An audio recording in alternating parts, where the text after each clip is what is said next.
오늘 교훈 말씀은 마태복음 13장 41절부터 43절의 말씀입니다. 마태복음 13장 41절부터 43절의 말씀.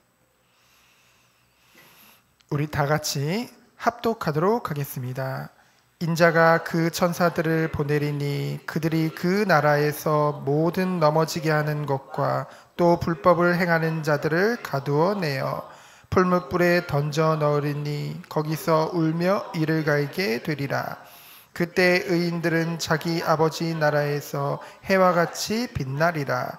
귀 있는 자는 들으라. 아멘. 우리 오늘 수요예배 때 함께 나눌 말씀의 제목은 가라지 비유입니다. 이 가라지 비유는 마태복음 13장에 나오는 비유 중에서 이제 두 번째 비유죠. 그 내용을 보면은 13장 24절부터 30절에 그 가라지 비유가 나오고요. 그리고 36절부터 43절에 보면은 이 비유에 대한 예수님의 그 해석이 그 제자들에게 설명해주는 그 장면이 나오게 되어집니다. 지금 우리가 살고 있는 이 세상은 곡식과 가라지가 동시에 자라고 있습니다. 가라지는 이 지방에 보면은 독보리라고 합니다. 독보리는 뭐냐면은 보리와 너무나도 비슷하게 생겼대요. 그런데 먹으면은 이제 설사와 복통을 일으키고 심하면 죽음에까지 이르게 하는 그런 독보리라고 합니다. 근데 그게요, 이제 보리밭에 뿌려지면은 성장하는 동안은 티가 안 난대요. 구분이 안 간대요. 근데 이제 추수할 때가 되면 될수록 점점 구분되어지게 된다는 거죠. 우리가 사는 이 세상도요, 악인과 의인이 구분이 잘 안 됩니다. 눈으로 볼 때는요. 하지만 마지막 때에 예수님이 재림하기 전에 그 결실할 시기가 오면은요, 마지막 심판 때가 오면은요, 선악이 확연히 구분되어서요, 이 세상에 죄악이, 악이 가득 찬 그 최절정의 시기가 올 것을 성경을 말하고 있습니다. 악한 때가 온다고 했죠. 이때 도리어 성도에게 있어서는 가장 고난의 때요, 시련의 때라고 말씀하고 있습니다. 하지만 마태복음 10장 22절에 보면은 이때를 잘 견디는 자에게는 의의 면류관이 주어질 것을 말씀하고 있죠. 우리에게 하나님께서 이 마태복음을 쭉 보면서, 그리고 우리가 성경 중심으로 쭉 말씀을 나누면서 이것을 알게 하신 것이 얼마나 감사한지요. 우리가 구원받은 것에 취해서요, 구원하면 영원한 구원이잖아요. 구원에서 떨어질 수 없잖아요. 그러다 보니까 이 바뀌지 않는 구원 신앙으로 도리어 오히려 그것이 감사와 기쁨과 겸손과 하나님을 경외함으로 가는 것이 아니라 도리어 안일한 신앙생활 또는 방종의 길을 걸었을 수도 있는데요, 하나님의 은혜로 말미암아 이 성경에는 그것이 아니라는 것을 계속 말씀해 주시잖아요. 우리가 마지막 때가 될수록 더욱더 깨어서 있을 것을 말씀하고 있고요. 말씀을 통해서 우리가 정말로 무엇을 깨닫게 하셨습니까? 마지막 때 이 날을 준비하게 하시죠. 어떻게 준비하게 하십니까? 성령의 도우심으로 말미암아 날마다 성화의 그 단계를, 그 여정을 통하여서 정말로 하나님이 원하시는 그 거룩한 신부로 준비될 수 있는 그 은혜를 우리에게 주셨다는 것이죠. 제가 월요일 날 이제 학교에 가잖아요. 이제 조지신학 시간에 그런 교수님이 그런 말씀하셨어요. 이단은 신학의 어머니다. 이게 무슨 말인가? 이단이 신학의 어머니라고? 이거는 이단을 옹호하는 말이 아니라요, 초대교회부터 지속적으로 이단이 계속 나왔다는 거죠. 끊임없이. 그래서 삼위일체를 부정한다든가, 예수님의 신성과 인성을 부인한다든가, 자꾸만 영지주의로 간다든가, 또는 번영신학을 말을 하고요, 또는 사단신학을 말하고요.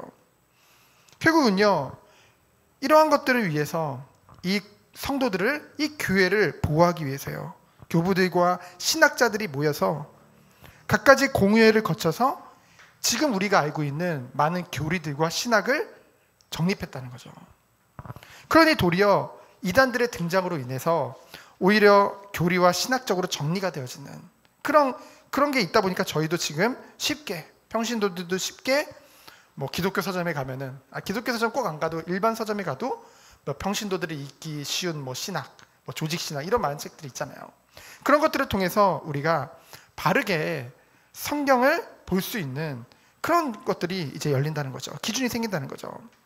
그래서요, 한편으로는 우리가 흔히 말하는 전통교회에서, 이 바른 교회에서 신앙생활을 하는 것도 너무나도 귀한 축복이지만은 우리가 때로는 이단이나 사이비에 잠시 빠졌다 해도요, 도리어 그것이 발판이 된다는 거죠. 어떤 발판이 됩니까? 더욱더 이 성경에서 어떻게 말하고 있는가, 그것에 대해서 집중하게 되어지고요, 더 경계하게 되어지고, 목회자 같은 경우에는 더 공부하고 더 간절함이 있게 된다는 거죠. 도리어 더 바르게 하기 위해서. 그래서 제가 얼마 전에 시찰회에 갔는데 그 시찰자 목사님이 굉장히 공부를 많이 하신 분이에요. 지금도 책을 놓지 않으시는 분이에요. 연세가 꽤 많은데, 어른 목사님인데. 근데요, 그 목사님은 자기 부역자들을 이제 보통은 목사가 되기 위해서는 MDB, 목회학 석사를 하거든요. 근데 MDB 3년 하고 나면은 사실은 그거는 개론적인 것을 살폈지 깊이 들어가진 않거든요. 그러니까 더욱더 공부를 계속 해야 되는데, 대부분 이제 목사가 되면 공부를 안 합니다. 대부분이. 다 그런 건 아니지만은. 그렇기 때문에 그 목사님은 부목사들을 다시 THM, 신학 석사를 또는 신학 박사를 시킨대요. 왜냐면은 어쨌든 학교를 보내면은 그 책을 놓지 않으니까, 계속 공부를 하게 되어지니까. 하나님의 은혜로 저에게는 간절함이라는 것이 있습니다. 그래서 이제 책을 안 읽더라도 꼭 갖고 다니고 틈이 나면은 보게 되어지더라고요. 다시 오늘 본문으로 돌아오면요, 첫 번째로 가라지와 곡식이 함께 있는 것을 25절에 보면 우리가 나오는데요, 24절부터 쭉 보면은요, 25절에 보니까 언제 원수가 와서 곡식 가운데 가라지를 덧뿌리고 간대요? 사람들이 잘 때. 악한 자가요, 악행을 저지르기 적합한 시기가요, 바로 성도가 긴장해 있을 때가 아니라 성도가 도리어 평안할 때 공격을 한다고 합니다. 그렇죠? 이 시대에 보면은 뭔가 이웃 간에 감정이 안 좋은 사람들이, 감정이 상할 수 있잖아요, 이웃 간에. 그러면은 일부러 남의 밭에 와가지고 이 가라지를 뿌리고 하는 거예요. 가라지 그 씨앗들을. 그럼 어떻게 될까요? 모르고 있다가 나중에 추수할 때가 되면은 그것이 보여지게 되잖아요. 그래서 38절에 보면은 이런 자들을 뭐라고 해요? 악한 자의 아들들이라고 했죠. 그 악한 자의 아들들은 무엇을 하는 자라고 했습니까? 오늘 읽은 41절에 보면은 신앙에서 넘어지게 하는 자라고 했죠. 신앙에서 넘어지게 한다는 것은 무엇입니까? 성도가 언제 넘어집니까? 그 죄성으로 인해서 죄에 빠지고 그 죄책감에 시달릴 때. 그래서 성도로 하여금 죄를 짓게 하는 모든 것이 결국 그 성도를 신앙에서 넘어지게 하는 거거든요. 그런 자들에게 무엇을 해야 되겠습니까? 말씀을 가르쳐야겠죠. 왜요? 이 말씀만이 우리의 신앙을 지킬 수 있는, 또한 죄로부터 멀어지는 그 기준이요, 뿌리요, 또한 무기가 되기 때문에. 그래서요, 그 거짓 교사들은요, 끊임없이 성도들을 하여금 죄를 짓도록 계속 만듭니다. 계속 그렇게 안내를 합니다. 하나님의 말씀에게서 멀어지도록, 자꾸만 그 기준이 없어지도록 만든다는 거죠. 근데 중요한 것은 그 죄를 하나님은 간과하지 않는다고 말씀하고 있어요. 반드시 심판할 것을 말씀하고 있죠. 그럼 두 번째로 신실한 종들입니다. 26절에 보니까 뭐라고 했어요? 싹이 나고 결실할 때에 가라지도 보이거늘. 그러니까 이제 27절에 보면 의문을 가지죠. 이 종들이 우리는 좋은 씨앗만 뿌렸는데 왜 가라지들이 이렇게 자라났지? 그래서 뭔가 이것에 대한 의문을 가지게 됩니다. 이것을 통해서 우리는 무엇을 알 수 있나요? 보고도, 이런 가라지를 보고도 모른 척 한다고 한다면 신실한 종이 아니라는 거죠. 깨어있는 종이 아니라는 것입니다. 그것에 대한 주인의 대답은 뭐였어요? 주인은 바로 예수 그리스도를 말하죠. 예수님께서는 어떻게 대답하셨습니까? 28절에 보면은 원수 곧 마귀가, 그 39절에서도 이 가라지를 뿌린 원수가 마귀라고 하고 있거든요. 성도들을 박해하도록 핍박자들을 뒤에서 조종하는 존재가 있습니다. 그게 바로 사단 곧 마귀죠.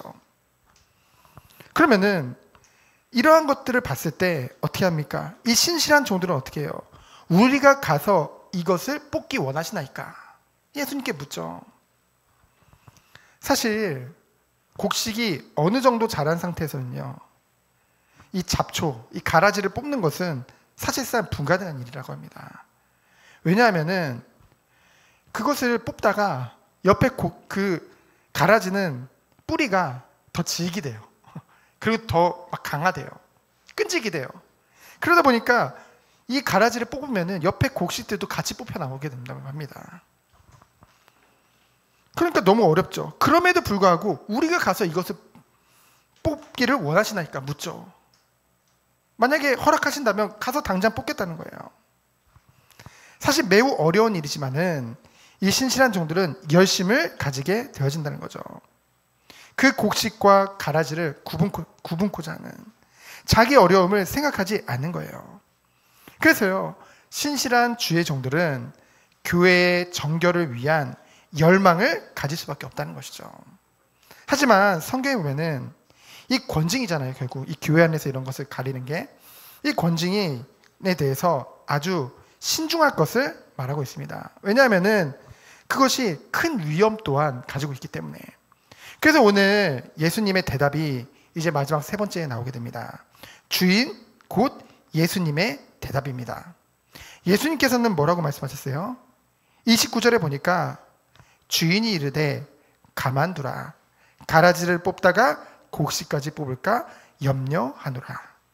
이 가만히 두라는 것은 악을 그대로 방치 또는 포기하라고 하시는 것이 아닙니다. 무엇을 말씀하시냐면요, 더 중요한 것이기 때문에. 예수님이 보실 때 그 가라지를 뽑는 것보다 더 중요한 것이 있다는 거예요. 그게 누굽니까? 바로 곡식, 곧 성도들이죠.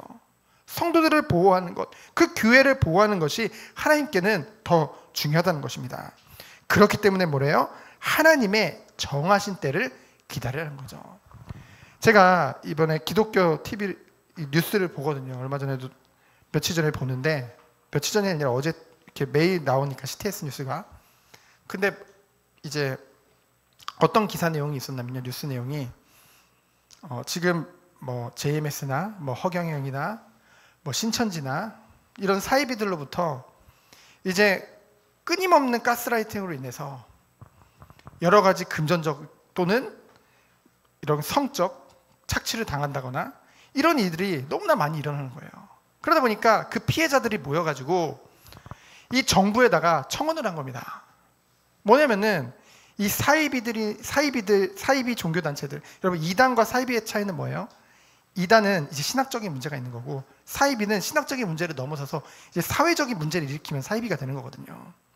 그러니까 이 사회적인 문제를 일으키는 이 사이비를 정부 차원에서 개입을 해달라는 거예요. 법적으로. 솔직히 그 피해자들을 생각하면 어떤 의미인지는 알죠. 하지만 한편으로는 여러분, 만약에 그렇게 되면은요, 이제 종교라는 그 자유가 헌법에 보장되어져 있잖아요. 근데 그렇게 문을 열어주기 시작하면은 뭔가 모호해져요, 그 경계선이. 그러다 보면은 정부에서 나중에는 많은 법들을 종교를 위해서 만들기 시작을 하면서 많은 규제라든가 그런 것들이 생길 수도 있는 거거든요. 그렇게 되면 결국 뭡니까? 예수님이 말씀하셨듯이 가라지를 없애려다가 결국은 곡식도 알곡도 다치게 하는 그런 일이 생길 수도 있다는 것입니다. 그래서요, 사실 뭐 사이비나 종교 그런 부분에서 예를 들면 사회적인 문제를 일으키는, 법적인 문제를 일으키는 것은 사법부의 피해자들이 하면은 다 처리가 돼요. 하지만 아까 말했듯이 뭐 단체로 세뇌를 시킨다든가 가스라이팅 하기 때문에 이것을 못하도록 국가에서 규제해달라. 솔직히 말해서 불신자들이 봤을 때는 기독교도 가스라이팅으로 보입니다. 그렇죠? 왜냐면은 끊임없이 교회를 위해서 자신들은 단돈 100원도 이게 못 드리는데 막 성도들은 교회에다가 헌금도 하고 막 봉사도 하고 이런 것들이 그들이 봤을 때는 이해가 안 가거든요. 그렇죠? 근데 그 가스라이팅 한다, 세뇌시킨다, 그것을 규제해달라. 정부에서 개입을 해달라.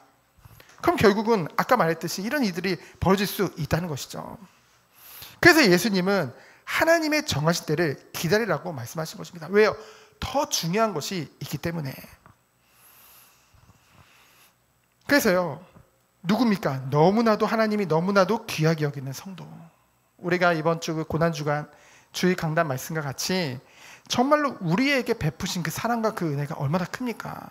그만큼 사랑으로 그 생명을 다해서 얻은 이 주의 백성들과 이 교회가 이제 피해를 입는 것을 막기 위해서 예수님께서 이렇게 말씀하신 것이죠. 그래서 이것은 악을 그대로 방치하라는 것이 아니라 성도가 우선이다. 이것을 말씀하고 계시는 거죠. 그래서요, 하나님께서는 이 세상에서의 악의 활동을 허락해 주시는 것은요, 당신의 백성들에게 도리어 은혜를 더하시기 위함인 줄 믿습니다. 그 이유가 무엇입니까? 성도들은 악의 회방을 인내로 견디며 결국은 최후에 승리할 것이 분명하기 때문에 오히려 그 과정을 통해서 도리어 성령의 도우심을 바라보고 도리어 하나님을 의지할 수밖에 없는 그 믿음 가운데 굳건하게 세워지기 때문입니다. 하나님께서는 이것을 말씀하고 계신 것이죠. 그러면서 30절에 보니까 뭐라고 했습니까? 둘 다 추수할 때까지 함께 자라게 두라. 이 추수할 때는 언제입니까? 보통은 성경에서 이 추수할 때는 이제 마지막 예수님이 재림하시는 그 심판 때를 말하죠. 근데 여기서는 그 의미도 있지만은 그 의미도 포함하지만은 완성과 성취라는 그 의미도 포함하고 있습니다. 결국 이 세상은 예수 그리스도께서 재림하실 때 종말을 맞이하게 되어지죠. 이때 의인들은 어떤 축복을 받게 돼요? 추수를 마친 하나님의 집에서 평화와 영원한 안식에 들어가고요. 악인들은 영원한 멸망 가운데 들어가게 된다는 것입니다. 근데 함께 자라게 두라는 것은 뭐예요? 우리가 죽어서도 천국에 가고 주님이 오시면은 영원한 부활의 몸을 입고 영원한 천국에 살지만은 지금 또한 이 현재도 하나님의 나라의 축복을 누리고 있잖아요. 그 하나님 나라의 현재성을 보면은 이 땅은 지금 이 세상은 우리가 살고 있는 이 세상은 악이 지배하는 세상 같아요. 특별히 세상 임금 마귀라고 했잖아요. 근데요, 우리는 이 세상에서 완성을 향해 가는 하나님 나라 안에서는요, 뭡니까? 의인과 악인이 함께 존재하지만은 결국은 오늘 말씀과 같이 오늘 말씀에 보면 뭐라고 했습니까? 가라지를 먼저 거두어 불사르게 단으로 묶고 곡식은 모아 내 곳간에 넣으라라. 저는 실제로 뭐 농사를 지어본 적이 없기 때문에 잘 모르지만은 그래도 제가 이렇게 보면은 차 타고 이렇게 가다 보면은 이렇게 가라지들 축정이들만 이렇게 농사 추수 다 끝나고 나면 그것만 이렇게 묶어놓는 걸 저는 봤거든요. 뭐냐면은 보통 농사를 지면은요, 추수할 때 보면은 보통은 어떻게 합니까? 곡식부터 이제 추수를 하죠. 곡식부터 추수를 하고 나중에 이제 쭉정이는 모아서 불사르는 게 보통이죠. 하지만 30절에 보면은 가라지를 먼저 거두어 불사르게 단으로 묶었다고 했습니다. 이것은 무엇을 말하냐면요, 예수님께서 약속대로 이 땅에 재림해서 오실 때요, 먼저 누구부터 결박하는 거예요? 바로 마귀부터 영원한 붉은 불을 넣기 위해서 결박한다는 거죠. 그래서요, 하나님의 나라는요, 이 죄의, 이 악의, 이 죄악의 완전한 멸망으로부터 시작되는 것입니다. 그래서 우리가요, 하나님 나라의 축복을 누린다, 우리가 그렇게 말을 했을 때, 이 하나님 나라의 축복을 누린다는 것은 결국은 우리 안에 죄와 싸우고, 결국은 마지막에는 죄가 없어지는, 그렇죠? 죄성이 완전히 그것을 극복하고 승리하게 되어지는, 그것을 말하게 된다는 것이죠. 그래서 제가 읽었던 책 제목이 죄 죽이기잖아요, 그렇죠? 존 오웬이 쓴 죄 죽이기. 우리 안에는 끊임없이 그 죄가 있기 때문에. 그런데요, 뭡니까? 이제 완전한 멸망부터 시작되지만은, 하나님 나라는 이 완전한 멸망부터 시작되지만은 결국은 그 이후로도 갈아지는 많은 것을 말하고 있습니다. 하지만 뭡니까? 우리들은, 하나님의 백성들은, 이 의인들은 어디에 들어가는 거예요? 곳간, 곧 하늘 처소에 들어가게 된다는 것이죠. 그래서 그것을 하나님은 보장하고 있는 것입니다. 그래서 마지막 결론으로 무엇입니까? 41절부터 43절의 말씀이죠. 마지막 때에는요, 하나님께서 천사들을 보내시어, 하나님께서 하나님의 신부를 꾸린 천사들을 보내시어서요, 모든 넘어지게 하는 것과 죄 짓도록 자꾸만 속이는 그 거짓 교사들과 거짓 선지자들과 또 불법을 행하는 모든 자들을 거두어내어 푸른 불에 던져 넣을 것을 말씀하고 있습니다. 반드시 심판할 것을 말씀하고 있다는 것이죠. 그러면서 뭡니까? 의인들은 자기 아버지 나라에서 해와 같이 빛날 것을 분명하게 약속했습니다. 그러면서 뭐라고 했어요? 귀 있는 자들은 들으라. 분별하라는 거죠. 분별할 수 있는 그 능력을 갖추라는 것입니다. 그것이 어디에 있는 거예요? 하나님의 말씀에 있는 거예요. 우리가 정부에서 법적으로 규제하고 그런 것보다 정말로 하나님이 우리를 세상의 빛과 소금으로 부르셨잖아요. 우리 교회가, 우리 성도가 하나님 앞에 바르게 갈 수 있다고 한다면은, 그러면서 그러한 자들을 정말 도울 수 있는 그 성경의 바른 가르침과 그런 것들이 우리에게 준비된다고 한다면은 그것이 더욱더 크다는 것이죠. 그래서 우리들은 날마다 이 예배를 통해, 그리고 말씀을 통해서 하나님의 말씀 위에 더욱더 서야 될 줄 믿습니다. 그래서 우리가 말씀에 뿌리 내리고, 정말 말씀이 모든 것의 기준이 되어지고, 말씀을 통해서, 말씀을 기준으로 가르치고 주의 은혜를 증거하는 우리 모든 성도님들 되어지기를 예수 그리스도 이름으로 축원드립니다. 시간 기도합니다. 하나님 감사합니다. 하나님의 때를 바라보며 우리가 정말로 예배를 통해, 그리고 말씀을 통해 하나님의 거룩한 신부로 준비되어지는 우리 모든 성도님들로 주께서 축복하여 주옵소서. 살아계신 예수 그리스도 이름으로 기도합니다. 아멘.